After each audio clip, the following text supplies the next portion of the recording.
नमस्कार, आप जुड़ रहे हैं घुश्मेश्वर गाथा से। जी हाँ, भगवान शंकर के 12वें ज्योतिर्लिंग घुश्मेश्वर महादेव के पुनीत धाम से जुड़ी चमत्कार भरी कथाओं से। मैं हूँ हरीश पाराशर।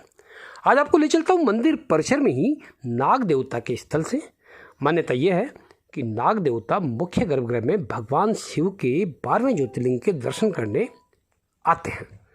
शायद रोज़ नहीं, लेकिन महाशिवरात्रि और प्रदोष के दिन तो निश्चित रूप से आते हैं।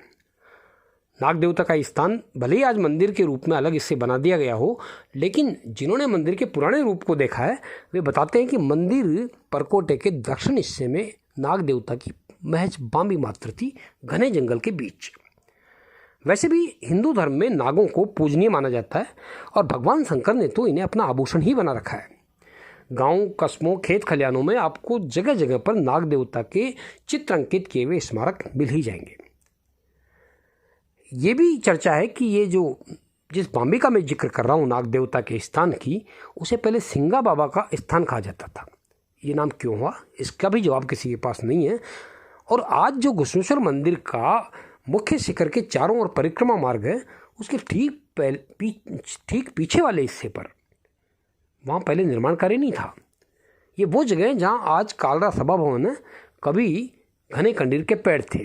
ठीक परकोटे से सटे हुए दक्षिण के हिस्से में भी कंडीर के पुष्प थे, जिनसे भगवान की पूजा अर्चना होती थी। और इसी दक्षिणी हिस्से में नाग देवता की बाम्बी थी। धीरे धीरे जब निर्माण कार्य हुए तो बाम्बी भी उस दायरे में आ गई और श्रद्धालुओं ने नाग देवता का अलग से मंदिर बना दिया।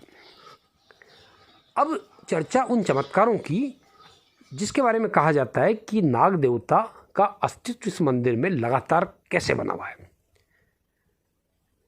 आज घुश्मेश्वर मंदिर के परिक्रमा मार्ग के ठीक पीछे मैंने बताया आपको कि यहाँ निर्माण पहले नहीं था। और इस परिसर में जो नौचौकिया स्थान आप देखते हैं, वहाँ पंडितों की कथा हुआ करती थी। एक बार महेश्वर से आए पंडित जी यहाँ कथा कर रहे थे, और जिस जगह दुर्गा माता की आज प्रतिमा स्थापित की गई है, वहाँ पहले मंदिर की आरती में काम आने वाली घंटे, झालरें रखी रहती थी। प्रत्यक्षदर्शी गवाह हैं कि पूरी कथा के दौरान नाग देवता इस स्थान पर आकर बैठते थे और कथा समाप्त होने पर लौट जाते थे। एक किस्सा और है। संध्याकालीन आरती का वक्त हो रहा था, 30-40 वर्ष पहले की बात है। आरती की पूरी तैयारियां थी, लेकिन ये क्या, भीतर ज्योतिर्लिंग के तो नाग देवता लिपटे हुए थे। अब नाग का डर तो डर ही है, किसी की आरती करने की हिम्मत नहीं हुई।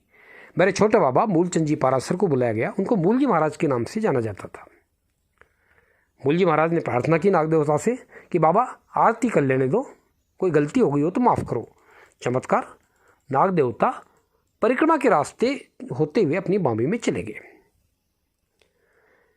कहते हैं कि जब कोई बहुत ही अनिष्टकारी घटना हो रही होती है, तब भी नाग देवता कहीं न कहीं दर्शन दे देते हैं, क्योंकि नाग देवता को काल रूप में भी कहा जाता है और काल रूप में दर्शन दे ही देते हैं। जब श्रीमती इंदिरा गांधी की हत्या हुई, ठीक 31 अक्टूबर 84 का दिन था, उस दिन भी नाग देवता प्रतापेश्वर मंदिर के बाहर आकर बैठ गए थे। आधे घंटे तक टस से मस नहीं हुए। और जब ये खबर फैली जंगल की आग की तरह कि श्रीमती इंदिरा गांधी की हत्या कर दी गई है, तो नाग देवता उसके बाद वहाँ से अपनी बाम्बी में चले गए। अब ये सारे किस्से ऐसे हैं जिन पर विश्वास करना एकाएक मुश्किल हो सकता है, लेकिन चूंकि हर किस्सों के अगर प्रत्यक्षदर्शी होते हैं तो वो उस पर आस्था की दृढ़ मोहर लग जाती है। ऐसे और ढेरों किस्से हैं घुश्मेश्वर मंदिर से जुड़े हुए, जिनकी चर्चा मैं आपसे आगे की कड़ियों में करता रहूँगा। फिलहाल इतना ही, मुझे दीजिए इजाज़त। नमस्कार।